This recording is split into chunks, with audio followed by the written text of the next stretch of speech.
പ്രിയ സുഹൃത്തുക്കളെ നമസ്കാരം. നമ്മുടെ മുൻ മന്ത്രിയും മുൻ MLA-യും മുൻ മേയറും ഒക്കെ ആയിരുന്ന ശിവൻകുട്ടി പുള്ളിക്കാരനെ പണ്ട് നിയമസഭയിൽ ഒരു പ്രകടനം നടത്തി. പുള്ളി ഡെസ്കിൻ്റെ മേളിൽ കയറി നിന്ന് പുള്ളി ശുഷ്കാന്തിയോടുകൂടി കമ്പ്യൂട്ടർ അടിച്ചു പൊട്ടിച്ചതൊക്കെ കണ്ടു. അപ്പോൾ അതുപോലെ ഒരു പ്രകടനമാണ് ഇന്ന് തിരുവനന്തപുരത്ത് വീണ്ടും നമ്മുടെ നമ്മുടെ കോർപ്പറേഷൻ നടന്നിരിക്കുന്നത്. ചെമ്പഴന്തി ഉദയനെന്നോ ഏതാണ്ട് പേരുള്ളൊരു കോർപ്പറേറ്റർ, പുള്ളിക്കാരൻ വളരെ ഭയങ്കരമായിട്ട് ഷർട്ടൊക്കെ ഒരു ഭയങ്കര പ്രകടനങ്ങളൊക്കെ അടിക്കാൻ ചെല്ലുന്നതൊക്കെ നമ്മൾ വീഡിയോയിൽ കണ്ടു. പുള്ളി പറയുന്നത് എന്നെ ശബരീനാഥൻ അടിക്കുക. ശബരീനാഥൻ അടിക്കാൻ ചെല്ലുമോ ഇല്ലയോ എന്നുള്ളത് നമുക്കറിയത്തില്ല. ശബരീനാഥൻ അടിക്കാൻ 2 പെണ്ണുങ്ങളെ അടിച്ചെന്നൊക്കെയാണ് പറയുന്നത്.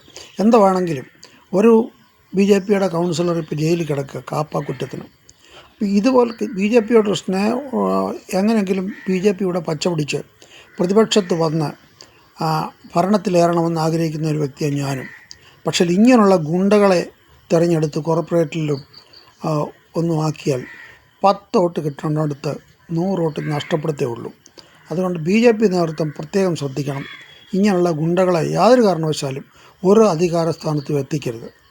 അത് BJP നേതൃത്വത്തിന് ദോഷമേ ചെയ്യത്തുള്ളൂ. ഇതൊക്കെ പക്ക ഗുണ്ടായിസമാണ് ഇവർ കാണിക്കുന്നത്. പെണ്ണുങ്ങളെ തല്ലുക, അതും പുള്ളിക്കാരന് ഇതുപോലെ. ശിവൻകുട്ടി പിന്നെ വിദ്യാഭ്യാസ മന്ത്രിയായതല്ല, ഇദ്ദേഹം ഏതാണ്ട് വിദ്യാഭ്യാസത്തിൻ്റെ ഏതാണ്ട് കോർഡിനേറ്ററോ ഏതാണ്ട് മേധാവിയോ മറ്റോ അവിടുത്തെ. അപ്പോൾ ഇദ്ദേഹത്തിനെയൊക്കെയാണ് പിള്ളേരൊക്കെ മാതൃകയാക്കി കാണുന്നത്.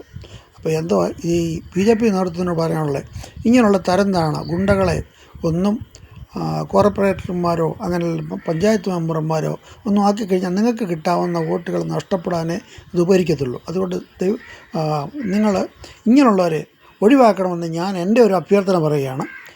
നിങ്ങൾക്ക് ഇഷ്ടമുണ്ടെങ്കിൽ ചെയ്യാം, നമ്മൾ സാധാരണക്കാർക്ക് പറയാമല്ലോ. ഇത്രയും പറഞ്ഞുകൊണ്ട് ഞാൻ ഉപസംഹരിക്കുന്നു. നന്ദി, നമസ്കാരം.